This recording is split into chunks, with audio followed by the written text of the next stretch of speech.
उसकी झूठ बोलने की प्रवृत्ति थी। He tended to lie. Very good, आप बताओगे। उसकी नाचने की प्रवृत्ति नहीं थी। He didn't tend to dance. Very good, आप बताओगे।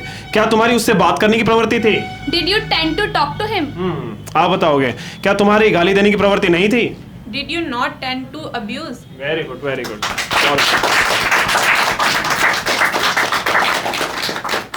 Hello friends, my name is Jordan and I am an English trainer. So आज मैं आपको टेंडेड टू पढ़ाने आया हूँ कि किस तरीके से टेंडेड टू का यूज पास्ट में किया जाता है, ठीक है, जो कि टेंड टू का सेकंड फॉर्म है। इसकी पहचान क्या है? ने की प्रवृत्ति थी।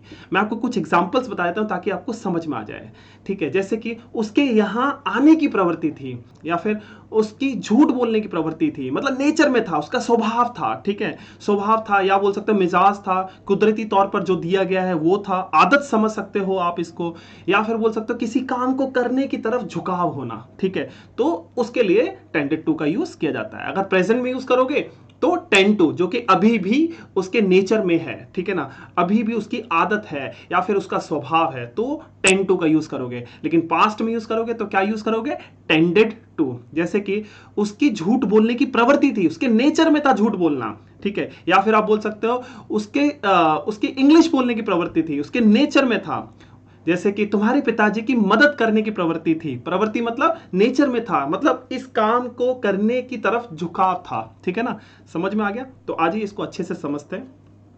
ये देखो लिखा भी हुआ है टेंडेड टू, ठीक है। इसकी पहचान क्या है? ने की प्रवृत्ति थी। क्या पहचान है? ने की प्रवृत्ति थी। अब आप पूछोगे ये ने क्या है, वो बता देता हूं मैं आपको इस ने को वर्ब के अंत में जोड़ते जाना है और सेंटेंसेस बनाते रहना है। जैसे कि तुम्हारी झूठ बोलने, आ रहा है ना, ने की प्रवृत्ति थी, ठीक है, यानी कि तुम्हारे नेचर में था झूठ बोलना। तुम्हारे पिताजी की सच बोलने की प्रवृत्ति थी, बोलने। तुम्हारे पिताजी की मदद करने की प्रवृत्ति थी, मदद करने की प्रवृत्ति थी। नहीं आ रहा है ना लास्ट में? तो ये पहचान है, इसी से आपको समझना है मुझे क्या यूज करना है, टेंडेड टू। आज ही सेंटेंसेस की प्रैक्टिस कर लेते हैं ताकि आपको समझ में आ जाए कि किस तरीके से टेंडेड टू का यूज किया जाता है। ये देखो, पॉजिटिव सेंटेंसेस बनाने के लिए निम्न स्ट्रक्चर का प्रयोग किया जाता है। देखो स्ट्रक्चर भी लिखा हुआ है, सब्जेक्ट प्लस टेंडेड टू, फिर प्लस वर्ब के फर्स्ट फॉर्म का यूज करना है, फिर प्लस ऑब्जेक्ट, उसके बाद फुल स्टॉप लगाना है। देखो टेंडेड टू जो कि टेंड टू का सेकंड फॉर्म है, ये याद रखना, ठीक है। आज ही कुछ सेंटेंसेस की प्रैक्टिस कर लेते हैं ताकि आपको समझ में आ जाए कि किस तरीके से सेंटेंसेस बनाने हैं। देखो पहला सेंटेंस क्या हमारा, उसकी देर से आने की प्रवृत्ति थी, तो लास्ट में साउंड क्या आ रहा है? ने की प्रवृत्ति थी। इसकी वजह से क्या आएगा दोस्तों? टेंडेड टू, ठीक है। प्रवृत्ति मतलब क्या है वो समझा देता हूं। प्रवृत्ति मतलब नेचर, उसके नेचर में था, रोज लेट आता था, या फिर आप बोल सकते हो उसकी आदत थी, या फिर आप बोल सकते हो उसका स्वभाव था, या फिर आप बोल सकते हो उसका मिजाज था, या फिर उसका आप ऐसे बोल सकते हो कि हाँ भी उस लेट आने की तरफ उसका झुकाव था, ठीक है, यानी कि कोई भी काम करने की तरफ झुकाव होना वो भी प्रवृत्ति को दिखाता है। समझ में आ गया ना? तो उसकी प्रवृत्ति थी या फिर उसकी आदत थी, जैसे मर्जी समझ लो, ठीक है। तो आपको समझ में आ गया होगा। इसका ट्रांसलेशन क्या हो जाएगा? She tended to be late, या फिर she tended to come late, ठीक है ना। आज ये नेक्स्ट सेंटेंस पढ़ते हैं।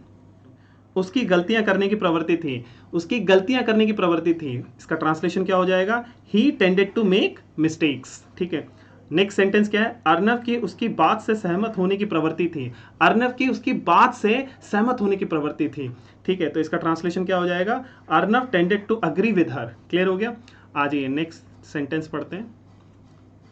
ये देखो, तुम्हारे पापा की बहुत ज्यादा बात करने की प्रवृत्ति थी, तो इसका ट्रांसलेशन क्या हो जाएगा? Your father tended to talk too much, your father tended to talk too much, मतलब तुम्हारे पिताजी की आदत थी, या फिर आप बोल सकते हो नेचर में था, या फिर उनकी प्रवृत्ति थी, या फिर उनका स्वभाव था, या फिर मिजाज था, या फिर आप बोल सकते हो झूठ बोलने की तरफ उनका कुछ ज्यादा ही झुकाव था, ऐसे, ठीक है।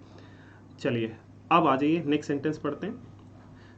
तुम्हारी बहुत सारे प्रश्न पूछने की प्रवृत्ति थी, तो इसका ट्रांसलेशन क्या हो जाएगा?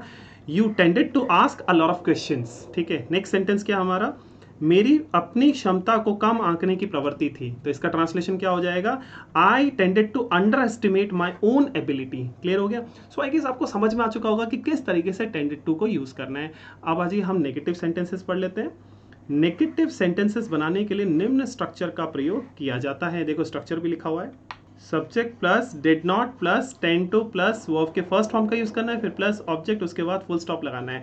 ये याद रखना, जैसे ही आप डिड नॉट लगाओगे नेगेटिव सेंटेंस बनाते समय, उसके बाद टेंडेड टू का यूज़ नहीं करना है, जो कि टेंड टू का सेकंड फॉर्म है और टेंड टू क्या है, फर्स्ट फॉर्म। तो उसके बाद आपको टेंड टू यूज़ करना है, टेंडेड टू यूज़ नहीं करना है। समझ में आ गया? उसके बाद आपको वर्ब के फर्स्ट फॉर्म का यूज़ करना है, सिंपल।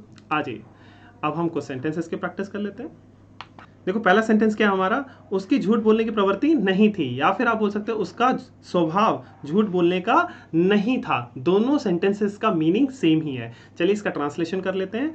ये देखो, ने की प्रवृत्ति थी, इसकी वजह से क्या आएगा, टेंडेड टू, क्योंकि ये नेगेटिव सेंटेंस है इसलिए डिड नॉट यूज होगा, और जैसे ही डिड नॉट यूज होगा फिर टेंडेड टू यूज नहीं होगा, फिर टेंड टू यूज हो जाएगा, जो कि फर्स्ट फॉर्म है, और टेंडेड टू टेंड टू का सेकंड फॉर्म है। ठीक है, तो यहाँ पे टेंडेड टू यूज नहीं करना है, ये याद रखना है, टेंडेड टू यूज नहीं करना है, गलत हो जाएगा। ठीक है, समझ में आया? तो क्या यूज करना है, टेंड टू। तो ट्रांसलेशन क्या हो जाएगा, he did not tend to lie. Clear हो गया?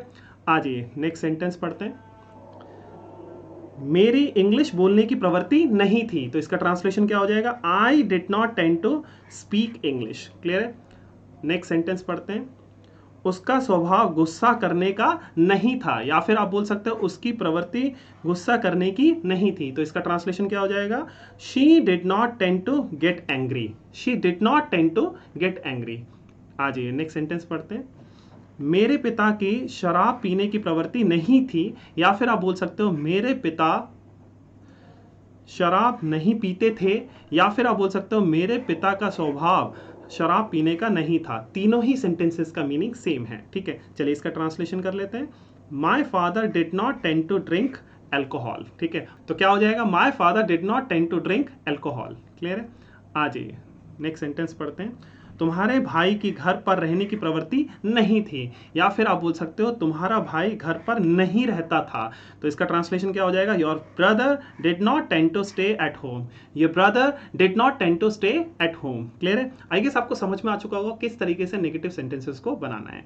अब आइए इंटरोगेटिव सेंटेंसेस की प्रैक्टिस कर लेते हैं। ये देखो, इंटरोगेटिव सेंटेंसेस बनाने के लिए निम्न स्ट्रक्चर का प्रयोग किया जाता है। देखो स्ट्रक्चर भी लिखा हुआ है, did plus subject plus tend two plus verb के फर्स्ट फॉर्म का यूज करना है, प्लस ऑब्जेक्ट, उसके बाद आपको क्वेश्चन मार्क लगाना है। ठीक है, सो ये याद रखना, जैसे ही आप इंटरोगेटिव सेंटेंस बनाओगे तो डिड हेल्पिंग वर्ब सब्जेक्ट से पहले आ जाएगा, उसके बाद आपको टेंड टू लगाना है। ये याद रखना, एक बार अगर डिड यूज कर लोगे सेंटेंस में तो उसके बाद टेंडेड टू यूज नहीं करना है, टेंड टू यूज करना है। ये याद रखना। ठीक है, क्या यूज करना है, टेंड टू, उसके बाद आपको वर्ब के फर्स्ट फॉर्म का यूज करना है। ठीक है, आ जाइए अब सेंटेंसेस की प्रैक्टिस कर लेते हैं।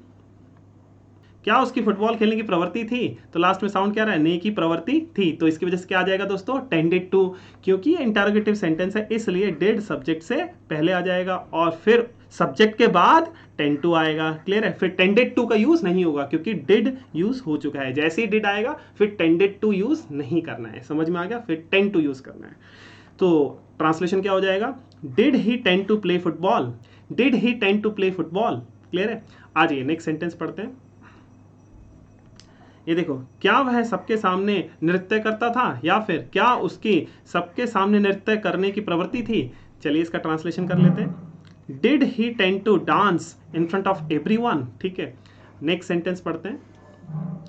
क्या उसकी तेज दौड़ने की प्रवृत्ति थी। क्या उसकी तेज दौड़ने की प्रवृत्ति थी, इसका ट्रांसलेशन क्या हो जाएगा, did she tend to run fast.